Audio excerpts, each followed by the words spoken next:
So, ad spending in the influencer advertising market in South Africa is forecasted to reach over $27 million this year. This is according to the latest data from Statista. The second annual Fluence Africa Influencer Festival is taking place this weekend in Johannesburg to expand on insights in the growing creative economy. The festival aims to support and grow the entrepreneurs in the content marketing space with a focus on influencers. Let's find out more about the creator economy and the upcoming Influencer Festival with Fluence Africa's founder and festival organizer, Jolene Roelofse, who's joining us in studio. Jolene. Thanks for that intro. Thanks for making time for us. I have to say, though, even the last time that we were speaking to the Department of Arts and Culture on another project that they were working on, they also recognized the importance of content creators in this space. And having a festival like this, for me, also elevates that particular aspect and also the importance of content creators. And the shift away from the traditional advertising processes that companies would normally go for. There is that shift. Let's speak about that. Absolutely. So, I mean, digital is where it's at, right? Because everybody is on their phone. When you walk around, you see people on their phone. So, and that's obviously the best way to reach your target markets. And that essentially is the role that influencers play, or content creators, to a larger scale. Because the creator economy is not just made up of influencers. It's made up of actual content creators, which includes your artists, musicians, photographers, videographers, etc. And we at this space now, specifically in South Africa, that we need to start formalizing that. You know, it has grown tremendously in the US, and with the current high unemployment rate that we have, we know that there's not a lot of jobs going around. So we need to create those jobs. And with the creator economy having such a low barrier to entry, it's the obvious solve. So what we then need to do is look at what are the steps to ensure that it is formalized. One of it is ensuring that the people who play in the space has got enough knowledge and they've got a skill set where they can actually grow and thrive, etc. And that is what we aim to do with our Influencer Festival. Okay, so looking at ad spending, the influencer advertising market in South Africa is forecasted, as I said in the introduction, to $27.14 million in 2024. What do you think is contributing towards this? What's that shift that we are noticing here? It's brands understanding and realizing the importance that content creators play when it comes to the marketing mix. So instead of just using their ad spend on TV adverts, radio ads, etc., they're now actively investing in spending some of that money on influencers and their brand channels. So not just having them do brand collabs, but also actively collaborating with them to actually create a smaller version of ads that then is flighted on their platforms. Yeah, I wonder what, for instance, when the marketing team of any big company sits down around the table, have a discussion of a campaign that they want to launch, what is it for them that says that actually for this particular campaign, let's also look at including influencers as part of the campaign? And what does this say also about that element around direct marketing? So influencers, I've always said, is almost like your traditional by word of mouth marketing. If you really want to reach your consumer, influencers are the way to go.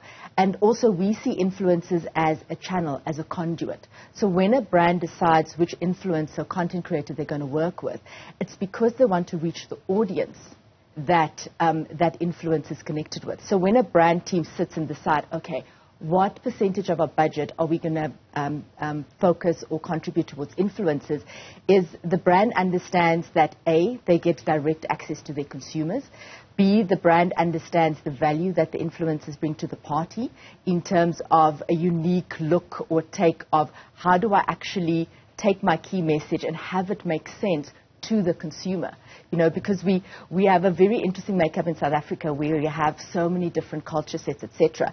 And when brands create an ad, they're trying to address all of that.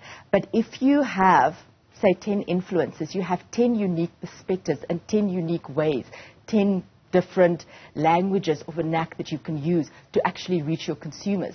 So it's not just an opportunity for a brand to get their message across, but the key thing that influencers do, that we always stress with brands, is an influencer's role is not just to introduce your product or your service to your consumer. 9 out of 10 times the consumer already know about it. The influencer's job is to show a solve of how that product or service is being used. So they're showcasing that solve to the consumer. And that is what the brand then needs to decide on what they need to showcase as a brand when they decide with which influencer they're going to work with. Okay, then the issue around liability, because there's also the language, for instance, that is being used by the influencers, and they are not really bound by the code of ethics of the advertising industry. And sometimes they do push the envelope very, very far beyond what the limits are. So what liability do they then carry? Because I'm sure there must be a risk to it as well. Absolutely, and we obviously have spent a bit of time on that risk mitigation, both for our clients, the brand, but also for our clients, the influencers, because we serve both parties. So we do have, I mean, there are legislation around what you can say and what you cannot say. So every single influencer is required, if you are being paid for content by a brand, you need to specify that to your audience, to say hashtag ad, hashtag sponsored post, etc. But we also obviously do proper vetting with all of the influencers that we work to try and mitigate the risk. They also sign agreements with us and subsequently with the brands as well to say that when they speak on behalf of the brand, these are the parameters of what they can talk about. These are the key messages, etc. So there are things that we put in place to mitigate that risk. Yeah. Have you ever had a case where a customer complained against an ad by an influencer and perhaps maybe what they were selling, and the idea of what they were selling, only for the customer to, when they pay for the service or the product, didn't get that same experience and complained that actually this person lied? We've had a couple of them, and that's normally because when a brand decides that they're going to use with an influencer, it's not a brand fit. So, for example, if you're not into fitness, for you to be talking about exercising every single day, I mean, there's some like very hilarious TikToks about that, you know, where you're telling your fans, oh, guys, I woke up at 5 this morning and I was exercising, and you see the parents in the background like, oh, yes, yes, I've seen that challenge. You know, and that is directly linked to when influencers actually do brand campaigns just because they're getting paid for it, but there's no actual brand alignment or brand fit. So what we try and do to negate those instances where the influencer is talking about a brand, there's zero brand alignment, we ensure that there actually is that brand fit, that the product that you promote is aligned to your current lifestyle, and of course there has to be an alignment between what you've previously spoken about between what you previously posted about as well as what the brand product and service is. What's the highest that an influencer, from your knowledge, is charging for a post, whether Instagram, X or TikTok even? You don't have to mention their names. And by influencer, I'm not speaking about the known traditional celebrities, because sometimes they also do get these deals, but like speaking about the influencer, the content creator. Oh, you're putting me on the spot there. The most for a particular post that we have paid, I think, and it varies. I mean, every other agency is going to give you another number. Yeah.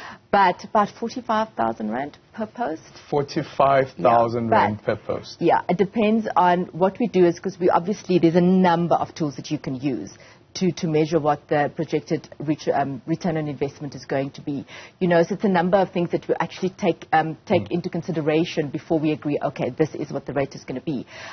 Is what your reach is, what your engagement rate is the brand going to reach the actual target audience, etc.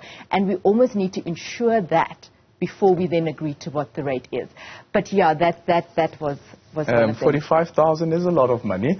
Just quickly, in conclusion, tell us about what's happening this weekend and for people who'd love to come and join, if there's still space. Yes, we still have a couple of tickets left. It's at Empire Hill in Parktown. It's our Influencer Festival. It's for aspiring nano and micro influencers, even if haven't considered yourself as an influencer.